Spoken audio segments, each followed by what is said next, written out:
इंग्रजी कॅलेंडरनुसार 2025 या वर्षाला सुरुवात झाली आहे. या वर्षातील पहिली एकादशी ही षटतिला एकादशी आहे. वर्षात 12 एकादशी येतात, त्यातील पहिली एकादशी षटतिला एकादशी आहे. यामधील संपूर्ण माहिती आपण या व्हिडिओमध्ये जाणून घेणार आहोत. श्री स्वामी समर्थ. जय जय स्वामी समर्थ. षटतिला एकादशी म्हणजे काय? कधी आहे षटतिला एकादशी? त्या दिवशी काय करावे? त्या दिवसाचा शुभ मुहूर्त काय आहे?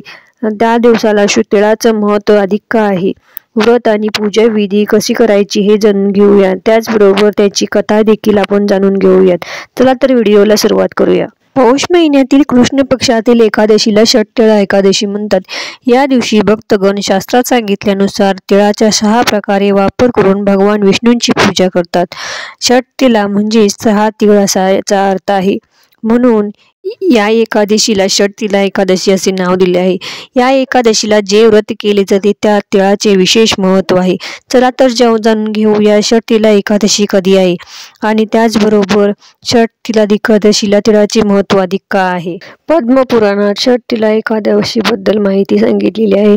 यंदा 25 जानेवारी रोजी षटतिला एकादशी आलेली आहे. या दिवशी भगवान विष्णूंची विधिवत पूजा केली जाते. त्याचबरोबर षटतिला एकादशीला भगवान विष्णूंची पूजा करून त्यांना तिळाचा नैवेद्य दाखवला जातो. षटतिला एकादशीच्या दिवशी भक्त 6 प्रकारे तिळाचा वापर करतात. त्यामध्ये तिळाने स्नान, तिळाने तर्पण, तिळाचे दान, तिळयुक्त भोजन, तिळाने हवन आणि तीळ मिसळलेले पाणी पिणे. हे व्रत भगवान विष्णूंना खूप प्रसन्न करण्यासाठी आणि मोक्षप्राप्तीसाठी केले जाते. या दिवशी तिळाचे दान केल्याने पापांपासून मुक्ती मिळते अशी मान्यता आहे. षटतिला एकादशीचे व्रत ज्या व्यक्तीने केले आहे त्यांनी तिळाने स्नान, दान, तर्पण आणि पूजा करायला हवी. या दिवशी तिळाचा अनेक प्रकारे उपयोग केला जातो. म्हणून या एकादशीला षटतिला एकादशी असे म्हणले जाते. तुम्ही जितके तीळ दान कराल तेवढ्या पापांपासून तुमची मुक्ती होईल असे पद्मपुराणात सांगितले आहे. षटतिला एकादशीचे महत्त्व. षटतिला एकादशीला हिंदू धर्मामध्ये अत्यंत पवित्र स्थान आहे. दरवर्षी कृष्ण पक्षातील एकादशीला षटतिला एकादशीचे व्रत केले जाते.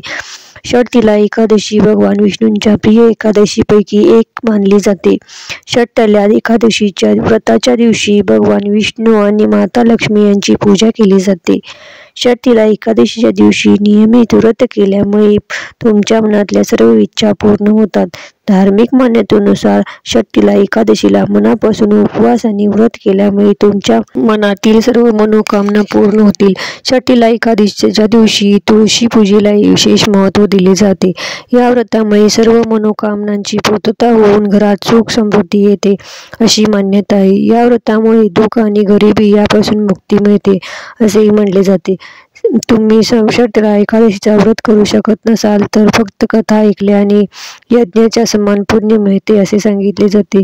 या व्रतामुळे मानसिक आणि शारीरिक पापांपासून मुक्ती मिळते. षटतिला एकादशीला व्रत केल्यामुळे तुमच्या आयुष्यात सुख समृद्धी वाढते, सौभाग्य वाढते. त्याचबरोबर षटतिला एकादशीचे व्रत केल्यास तुमच्या जीवनातील सर्व समस्या दूर होण्यास मदत होतात. षटतिला एकादशीची तिथी आणि शुभ मुहूर्त जाणून घेऊया. यंदाची षटतिला एकादशी जानेवारी महिन्याच्या शुक्ल पक्षातील एकादशी तिथीला म्हणजे 24 जानेवारी 2025 शुक्रवार रोजी संध्याकाळी 7:25 ते 25 जानेवारी शनिवारी रात्री 8:31 पर्यंत असणार आहे. त्याचा उदय तिथीनुसार 2025 मध्ये 25 जानेवारीला षटतिला एकादशीचे व्रत केले जाणार आहे आणि या व्रताचे पारणा 26 जानेवारी सकाळी 7:12 ते 9:21 पर्यंत होईल. आता आपण जाणून घेणार आहोत षटतिला एकादशीची पूजा विधी. एकादशीच्या 1 दिवस आधी दशमीच्या संध्याकाळी सूर्यास्तापूर्वी साधे भोजन करावे. त्यानंतर काहीही खाऊ नये. व्रताच्या दिवशी सकाळी लवकर ब्रह्ममुहूर्तावर उठून पाण्यात तीळ टाकून स्नान करावे. स्नान करताना श्री विष्णूचे नामस्मरण करावे.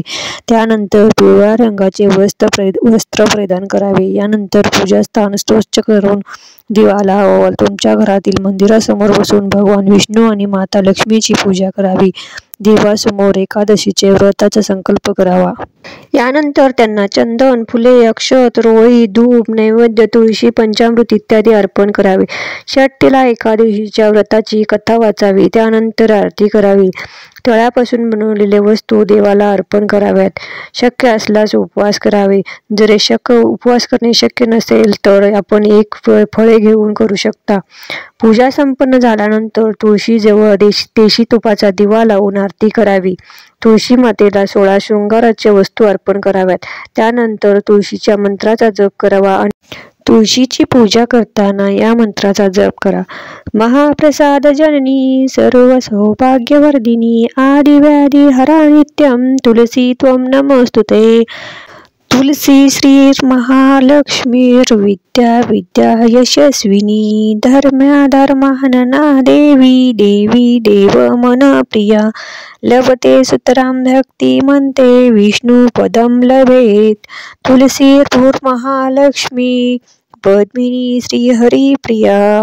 जप झाल्यानंतर तुम्ही तुमच्या कुटुंबाच्या सुख समृद्धीसाठी प्रार्थना करावी.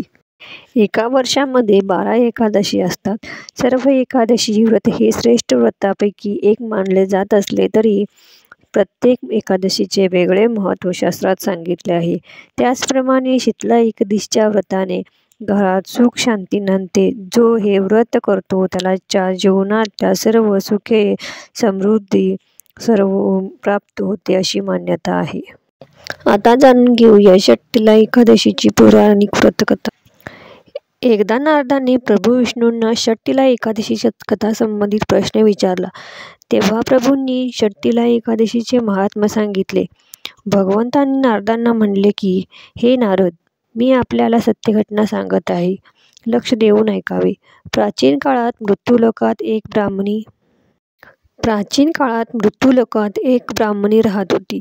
ती नेहमी व्रत करत असे. एकेकाळी ती 1 महिन्यापर्यंत व्रत करत होती. त्याने तिचे शरीर अत्यंत कमकुवत झाले होते. ती अत्यंत हुशार असूनही तिने देवता किंवा ब्राह्मणांसाठी कधीही अन्न किंवा पैसे दान केले नव्हते. यामुळे मी विचार केला की या ब्राह्मणीने व्रत करून आपले शरीर शुद्ध केलं आहे, तर आता तिला विष्णू लोकात तर जागा मिळेलच, परंतु हिने कधी अन्नदान न केल्यामुळे ही तृप्त होणे अवघड आहे. त्यामुळे मी असा विचार करून भिकाऱ्याच्या वेशात प्रभू भिक्षा मागण्यासाठी ब्राह्मणीजवळ गेले आणि भिक्षा मागितली. तेव्हा ब्राह्मणी म्हणाली, महाराज, आपण का आले आहात इथे? मी म्हणालो, मला भिक्षा पाहिजे. यावर तिने मातीचा गोळा माझ्या भिक्षापात्रात टाकला आणि मी स्वर्गलोकात परतून आलो.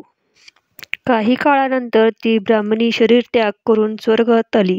तेव्हा ब्राह्मणीला माती दान केल्यामुळे स्वर्गसुंदर महल मिळाले, परंतु आपल्या घरात धान्य नसल्याचे बघून ती घाबरली आणि माझ्याकडे येऊन म्हणाली की मी अनेक व्रत पूजा केली तरी माझ्या घरात धान्य नाही. यामागील कारण काय? यावर प्रभू म्हणाले, आधी तू आपल्या घरी जा.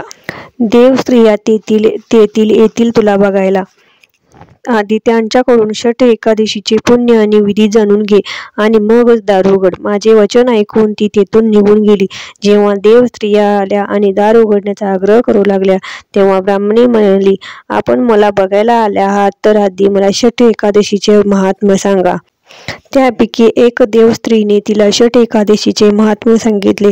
तेव्हा तिने दार उघडले. देवगणांनी तिला बघितले की ती गंधर्वी किंवा असुरी नसून मनुष्य आहे. त्या ब्राह्मणीने सांगितल्याप्रमाणे षटतिला एकादशीचे व्रत केले तिने, आणि त्या प्रभावाने ती सुंदर आणि रूपवती झाली. तिचं घर धान्याने भरलं, आणि म्हणून मनुष्याने मूर्खतेचा त्याग करून षटतिला एकादशीचे व्रत करावे. लोभ सोडावा आणि या निमित्ताने तिळाचे दान करावे. याने दुर्दैव, दुःख, दारिद्र्य, अनेक प्रकारच्या संकटांपासून मुक्ती होते. अशी आहे ही षटतिला एकादशीची कहाणी. तुम्हाला कशी वाटली? तुम्हाला माहिती आवडल्यास लाईक, शेअर, कमेंट जरूर करा. थँक्यू. झालेली सेवा महाराजांच्या चरणी रुजू करते आणि व्हिडिओ इथेच थांबवते.